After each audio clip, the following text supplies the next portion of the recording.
unbeaten fighters and major performance. I can't tell you how excited I am about this.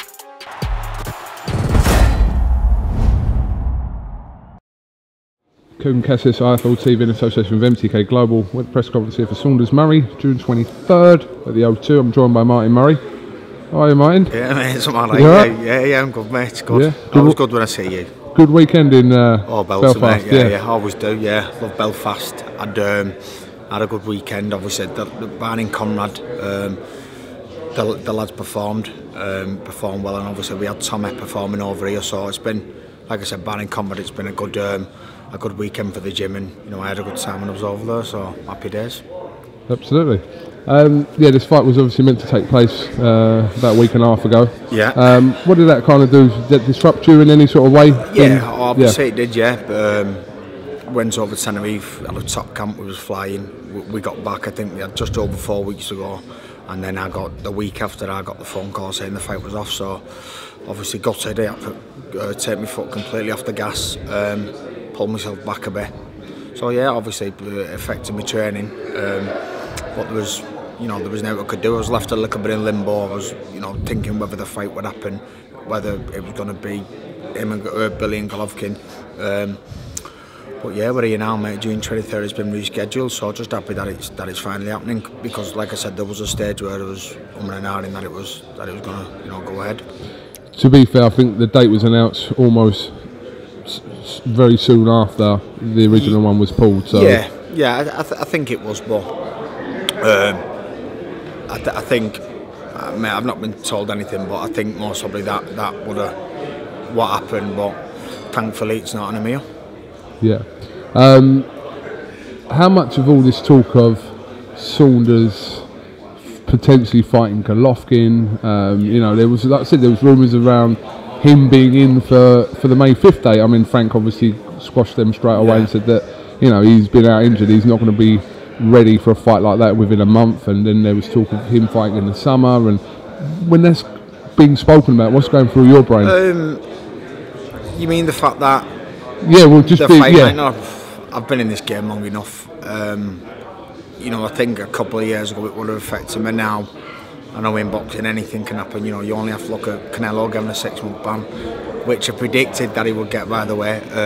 But you only have to look at things like that to know that anything can happen in the sport. So, like I said a couple of years ago, it would have affected me, but it didn't bother me.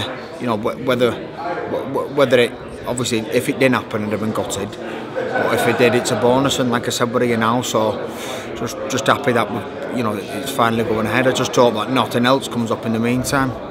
Just talking to Jamie Law there, and he says, he's talking about people possibly overlooking you for this fight, but he says that the key element is that Billy Joe won't be overlooking you for this fight, and neither will Dominic Ingle.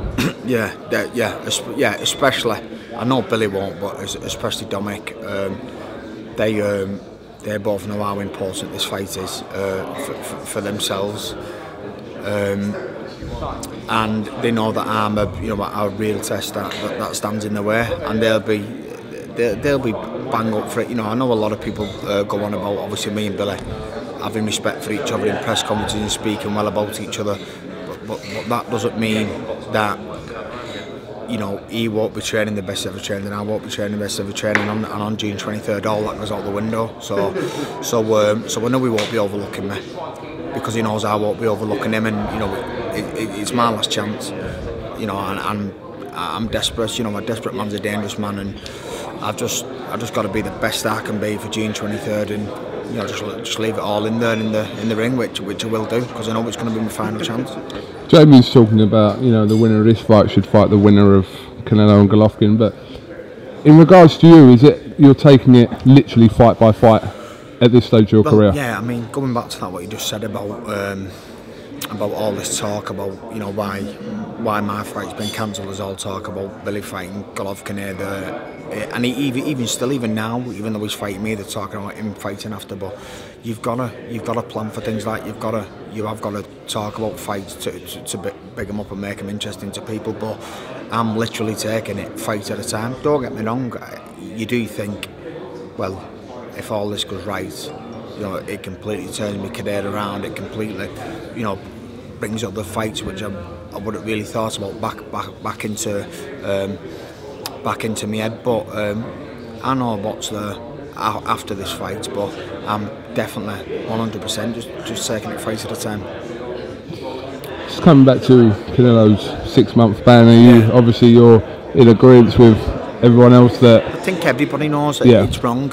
You know what I mean? There's other fighters who's not as high profile as them who, if it happened to them, they get a longer ban. The fact that he's such a high profile fighter and he generates so much money, he's getting that type of ban so the fight can come ahead. It's wrong. It's completely wrong. But let's face it, boxing's bent. Do you know what I mean? And that's what it is. Like I said, I predicted it before, and they get a 6-month ban, and they fight in September. I know it's not scheduled for them yet, but I won't be surprised if it's around about that time. You know, with bans up, and yeah, they fight them. But it's wrong. But you know, you can bang your drum about it all day, but you'll get nowhere. It's just a sport. It's just the way it is. It's just not saying it's right, by the way. Yeah. And I'm not, obviously. But we don't see a situation where we'll really see this improving anytime soon. Obviously, the drug testing can be as stringent and as, you know, think of different ways to kind of possibly catch people out. But ultimately, if people are going to, or allegedly cheat, then they're going to do it.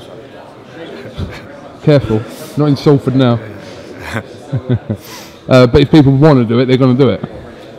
Yeah, because I think it's situations like this, especially with high-profile fighters, that make them want to do it, knowing that they will get off with a slap on the wrist. Do you know what I mean? If there was something like a lifetime ban for everybody, no matter what, maybe that, and they stuck to what they were going to say, maybe that would change it. But if these things are going to go ahead where people are just going to get slapped on the wrist and knowing that, fair enough, your reputation might take a bit of an hit.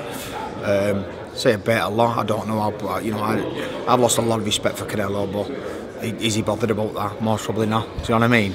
But what I'm trying to say is, if people know that you're going to get this type of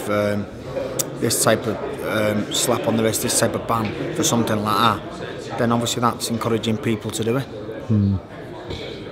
Okay, Martin, listen, thank you very much for talking to iFull TV. Is there anything else? Then, didn't we? What's that? We got a bit deep a then little into bit, that. a little mini deepness. How's your little mate? Benny? Yeah. Oh, he's smashing it, mate. I thought he was coming here today. No, okay, he works, doesn't he? What does he do? He's does papers, 7:30 till 9:30 every day. He must be the oldest paper man in the world. He's 75. Delivering papers? Delivering papers. On bike or? No, on his Red Rascal, on his little scooter. Oh, on his scooter. Cool. Yeah, and then he takes that home then at 9:30, and then goes to his flats, and then has his dinner, then walks back over to the shop, and then just stacks the shelves till 6 o'clock. Ain't you thought about something like Big Brother for him or something? Yeah, but I've applied for him for the Undateables. Oh, really? Yeah, I've left a voicemail, I've phoned up, left a voicemail, they've not got back to me. Left a message for him. And then obviously everybody knows that the thing with Benny and Kinders and Mickey Glynn, to name a few, to name a small few, he's genuine. So obviously I got a message on his page 4 weeks before Christmas, and it was someone from ITV, and they went, "We love Benny, I'm from casting studio, we love Benny, we want to get him on telly ASAP." Phoned me Monday, so I phoned her Monday, had a chat with her, and she went, "Listen, we've got a slot with Benny tomorrow on Judge Rinder." Yeah, and we've gone to... Has this already happened? No. Oh, right. There, so she went, "Who's Mickey Glenn and Kinders?" I went, "Oh, just 2 fellas from round our." She went, "Right, well, speak with them. We want them to come on to Judge Rinder and sue Benny for slander." Yeah. And then if they win the case, they'll get whatever they want to sue him for, say $5,000 or something, I don't know. But then we want Benny to counter sue them for harassment. And I spoke with Benny, and Benny was well up for it, but Mickey Glynn and Kinders won't do it. Oh, really? Yeah. So that's one TV opportunity gone, but no doubt there's going to be others for him. But I'm still working on getting him down for London for my fight. And when I was in Belfast that weekend, everyone over there loves him. So I'm considering next time taking him over Belfast when I go over there. So walk you out. Yeah, well that's the plan. Yeah, in June, walk you out. Yeah, that's the plan. Yeah. But he's like I tell people, he's never ever been anywhere other than Towing in Wales, the furthest place he's ever been in 75 years. So the fact that he's going to have to come down London, where he's never been, and stay in an hotel, which he's never done, it's who's going to do that with him, and then it's a long trip down there, long trip coming back if he stays over. We don't know. There's loads of question marks, but he's high maintenance. He's a superstar now. So I just need to have a proper chat with him. Now I know the fight's going ahead, I'll have a proper chat with him and see what's what. All right, keep us posted on it. Will do, mate, of course. Marty Murray, thank you very much for talking to IFL TV. Best of luck in the rest of your camp, and we'll catch up with you ahead of June 23rd. All right, cheers, pal. Nice one, mate. Cheers.